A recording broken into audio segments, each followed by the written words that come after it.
Hello students, now third part of +1 chemistry. +1 chemistry के first unit के third part की बात करेंगे आज। और जो आज का हमारा टॉपिक है that is units for measurements. देखो, इससे पहले वाली वीडियोस में हमने मैटर की फिजिकल और केमिकल क्लासिफिकेशन के बारे में अच्छे तरीके से पढ़ लिया था।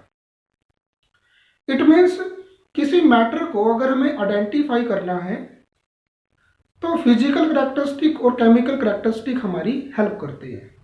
मिक्सचर को आइडेंटिफाई करना है, कंपाउंड को आइडेंटिफाई करना है, सॉलिड को आइडेंटिफाई करना है, एलिमेंट को आइडेंटिफाई करना है, तो उनको हम उनके फिजिकल और केमिकल करैक्टरिस्टिक के बेस पे ही आइडेंटिफाई कर पाते हैं। फिजिकल करैक्टरिस्टिक यानी कि colour, mass, length, temperature, refractive index, electrical connectivity, ये सारा कुछ फिजिकल करैक्टरिस्टिक्स में आता है। दूसरा, केमिकल करैक्टरिस्टिक में केमिकल रिएक्शंस आती हैं। और 10th क्लास में हमने कुछ केमिकल्स रिएक्शंस को स्टडी किया था, जैसे decomposition reaction, displacement reaction, double displacement reaction, photochemical decomposition reaction, rearrangement reaction. इनके बारे में हम +1 में स्टडी कर चुके हैं। तो यानी कि केमिकल करैक्टरिस्टिक में आते हैं केमिकल चेंजेस और केमिकल रिएक्शंस।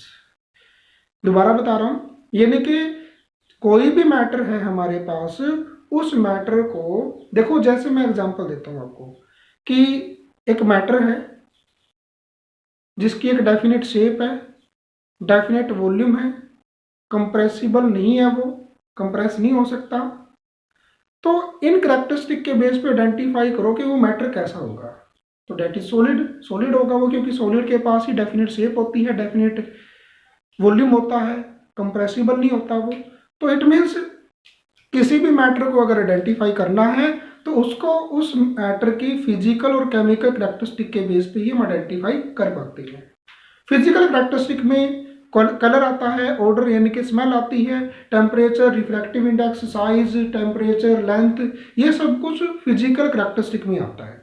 केमिकल करैक्टरिस्टिक में केमिकल चेंजेस आते हैं, केमिकल रिएक्शंस आते हैं कि वो कौन से केमिकल रिएक्शन में पार्टिसिपेट करेगा, कौन से केमिकल के साथ वो रिएक्ट करेगा। और इस प्रेजेंट यूनिट में हमें सिर्फ मैटर की फिजिकल करैक्टरिस्टिक के बारे में ही पढ़ना है, फिजिकल करैक्टरिस्टिक के बारे में। तो देखो, जितने भी फिजिकल क्वांटिटीज होती है वो सारी मेजरेबल होती है। All physical quantities are measurable.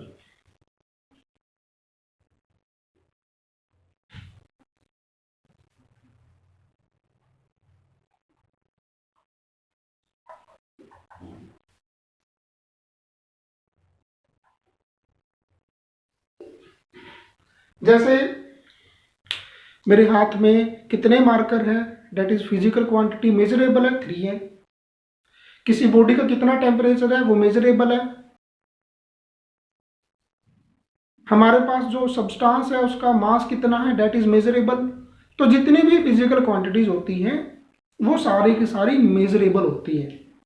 और जब भी हम किसी फिजिकल क्वांटिटी को मेजर करके एक्सप्रेस करते हैं, किसी को बताते हैं या कहीं पे लिखते हैं, जब भी हम किसी फिजिकल क्वांटिटी को मेजर करके एक्सप्रेस करते हैं, किसी को बताते हैं या किसी कहीं पे उनको राइट करते हैं, लिखते हैं, तो हमें 2 चीज़ों की जरूरत पड़ती है उसके लिए।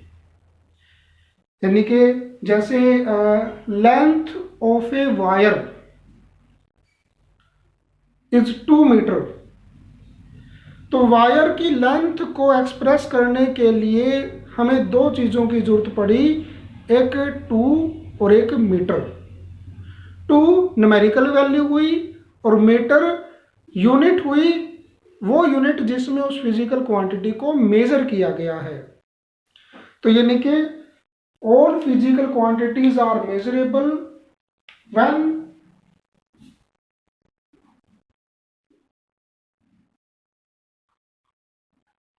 we express the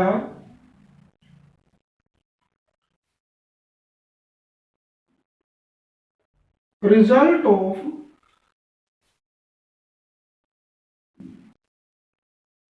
measurement of physical quantity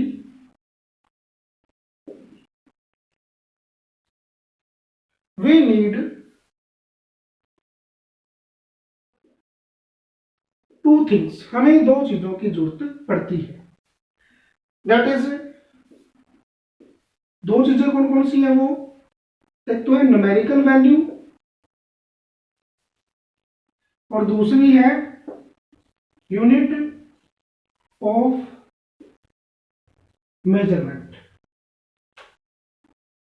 unit of measurement. Example से लिखेंगे। For example, length of a wire is equal to 2 metre.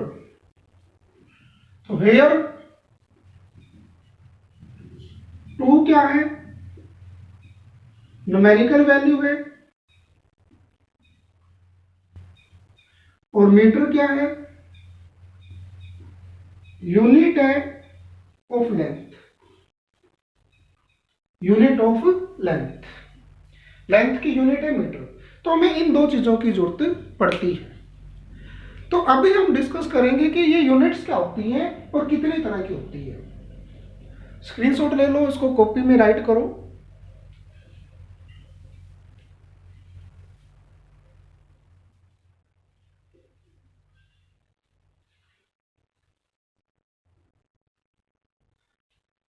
अभी जो हमारा कंसेप्ट है that is unit.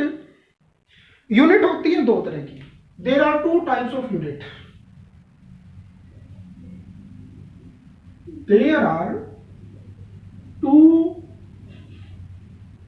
Types of unit. दो तरह की यूनिट होती है। फर्स्ट है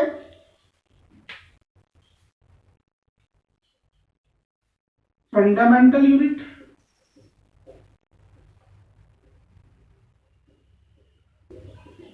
या फिर इनको बेसिक यूनिट भी कहते हैं। बेसिक यूनिट, फंडामेंटल यूनिट या फिर बेसिक यूनिट। सेकंड है ड्राइव्ड यूनिट। तो वन बाय वन दोनों को स्टडी करेंगे अच्छे तरीके से। फर्स्ट है फंडामेंटल यूनिट या फिर बेसिक यूनिट। देखो, ये वो यूनिट होती हैं जो किसी दूसरी यूनिट की हेल्प से नहीं निकाली जाती। इनको निकालने का कोई फॉर्मूला नहीं होता, इनको डायरेक्ट मेजर करते हैं हम। जैसे मास है, मास निकालने का कोई फॉर्मूला नहीं होता, उसको डायरेक्ट हम मेजर करते हैं। जिसका मास मेजर करना है उसको वेइंग मशीन पे रखते हैं। लेंथ को मेजर करने का कोई फॉर्मूला नहीं होता, उसको डायरेक्ट हम मीटर रोड से मेजर करते हैं। टेम्परेचर निकालने का कोई फॉर्मूला नहीं होता, उसको डायरेक्ट हम क्या करते हैं, मेजर करते हैं। टाइम निकालने का कोई फॉर्मूला नहीं होता, उसको भी डायरेक्ट हम मेजर करते हैं कि कितना टाइम हुआ। तो इट मीन्स ये वो यूनिट है जो किसी दूसरी यूनिट्स की हेल्प से निकाली नहीं जाती। These units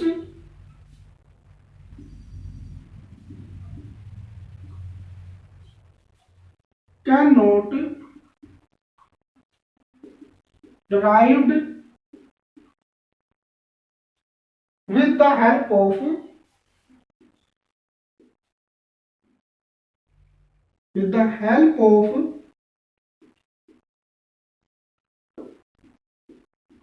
other unit. ये किसी दूसरी यूनिट की हेल्प से निकाली नहीं जाती।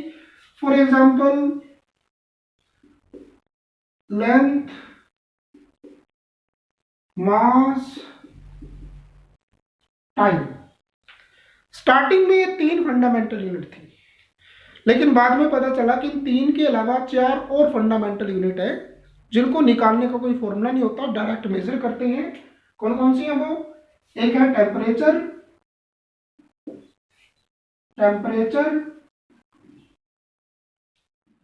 एक है अमाउंट ऑफ सब्सटेंस